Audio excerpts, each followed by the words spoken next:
सही कहा है किसी ने, कोई व्यक्ति हमें उतना नुकसान नहीं पहुंचा सकता है जितना हमारे नकारात्मक विचार नुकसान पहुंचाते हैं। इस Buddhist story on mind tension को जरा ध्यान से सुनिएगा, क्योंकि यह कहानी आपको जिंदगी भर काम आएगी। आज की यह कहानी एक बार की बात है।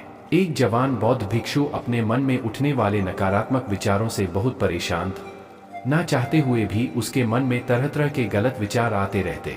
उसका स्वभाव भी काफी चिड़चिड़ा हो गया था। वह हर बात पर गुस्सा हो जाता, दूसरों के प्रति जलन और नफरत की भावना रखता, लोगों की बुराई करता और अपने मन में तरह तरह की नकारात्मक कल्पनाएं करता। वह अपनी इन सब बुरी आदतों से बहुत परेशान हो चुका था। उसने बहुत से तरीके आजमाए, बहुत प्रयास किया अपने अंदर के इन बुरे विचारों को खत्म करने का, लेकिन कोई भी तरीका काम नहीं कर रहा था। अंततः एक दिन परेशान होकर उसने अपने गुरु के पास जाने का निर्णय किया। गुरु एक बहुत ही बुद्धिमान और आत्मज्ञानी व्यक्ति थे। जवान भिक्षु ने गुरु से पूछा, गुरुदेव, मैं अपने मन से इन नकारात्मक विचारों को कैसे खत्म कर सकता हूँ? गुरु ने उत्तर देते हुए कहा, नकारात्मक विचार बादलों की तरह होते हैं जो कि साफ आसमान को धुंधला बना देते हैं।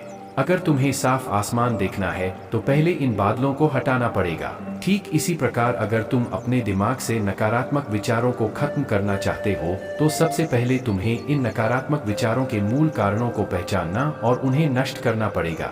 जवान भिक्षु को गुरु की यह बात ठीक से समझ नहीं आई तो उसने गुरु से इसे थोड़ा विस्तार से समझाने का आग्रह किया। तब गुरु ने शिष्य को एक कहानी सुननी शुरू की। एक बार एक व्यक्ति जंगल से गुजर रहा था, तभी उसे रास्ते पर एक सर्प दिखाई पड़ा। सर्प को देखते ही वह व्यक्ति डर गया और वहां से भागने लगा। जैसे ही वह दौड़ा, उसका पैर एक पत्थर से टकरा गया और वह वहीं गिर पड़ा। उसने खुद को बुरी तरह घायल कर लिया था। जब वह उठा और पीछे मुड़कर देखा तो पाया कि वहां कोई सर्प नहीं बल्कि सर्प के आकार की एक लकड़ी थी जो कि रास्ते पर पड़ी हुई थी।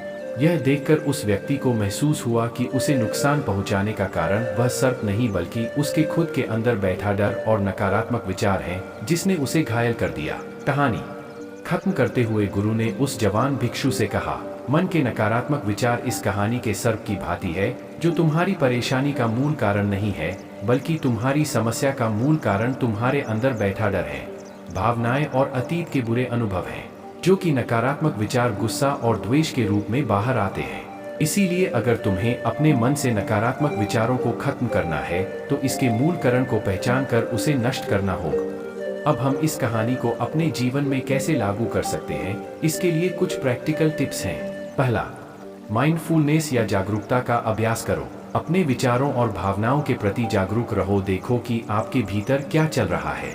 आप अपने आसपास की घटनाओं पर क्या प्रतिक्रिया देते हैं। साथ ही मन में उठने वाले हर नकारात्मक विचार के कारण का पता लगाने का प्रयास करो।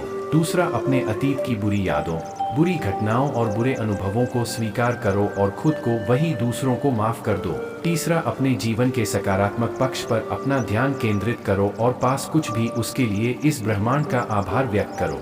आभार व्यक्त करना हमारे नजरिया को सकारात्मक बनाता है और हमारे अंदर से नकारात्मक भावनाओं को खत्म करता है।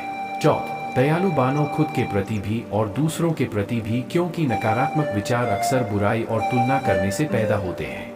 अपने अंदर दया भावना रखकर हम ज्यादा सकारात्मक और संतुष्ट जीवन जी सकते हैं। संक्षिप्त में यह कहानी हमें सिखाती है कि नकारात्मक विचार हमारी परेशानी का मूल कारण नहीं है।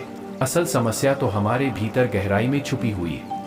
इन विचारों के मूल कारणों को पहचान कर हम इन विचारों को अपने दिमाग से निकालना शुरू कर सकते हैं और एक ज्यादा खुशहाल शांति से भरा जीवन जी सकते हैं। याद रहे, कहानी के सर्प की भांति हमारे ज्यादातर नकारात्मक विचार भी सिर्फ भ्रम मात्र हैं जिन्हें हम अपने मन में पैदा करते रहते हैं। दोस्तों, मुझे उम्मीद है कि आपको Buddhist story on mind tension की कहानी पसंद आई होगी। कहानी में कमेंट जरूर करना और हमारे चैनल को सब्सक्राइब भी करना। धन्यवाद दोस्तों।